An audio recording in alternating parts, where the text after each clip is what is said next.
Let's do some examples of the writing expressions with variables exercise. So it says write an expression to represent 11 more than a.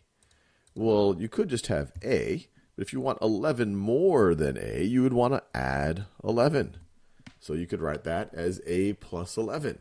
You could also write that as 11 plus a. Both of them would be 11 more than a. So let's check our answer here. We got it right. Let's do a few more of these. Write an expression to represent the sum of d and 9. So the sum of d and 9, that means you're going to add d and 9. So I could write that as d plus 9, or I could write that as 9 plus d. Check our answer. Got that right. Let's do a few more of these. Write an expression to represent j minus 15. Well, I could just write it in with math symbols instead of writing the word minus. Instead of writing minus, I could write j minus 15.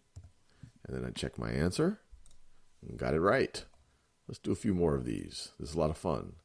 Write an expression to represent 7 times r. Well, 7, there's a couple ways I could do it. I could use this little dot right over here. I could do 7 times r like that. That would be correct. I could literally just write 7r. If I just wrote 7r, that would also count. Well, let me check my answer. That's right. Let me do a couple of other of these just so you can see that I could have just done 10.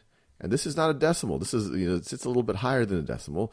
It's multiplication. And the reason why once you start doing algebra, you use this symbol instead of that kind of cross for multiplication is that x-looking thing gets confused with x when you're using x as a variable. So that's why this is a lot more useful. So we want to write 10 times u. 10 times u. Let's check our answer. Got it right. Let's do one more. Write an expression to represent 8 divided by d. So you could write it as 8, and then I could write a slash like that, 8 divided by d.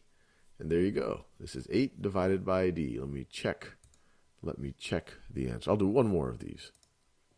6 divided by b. All right, same thing.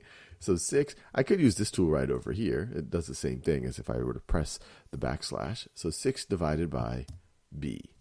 Check my answer. Got it right.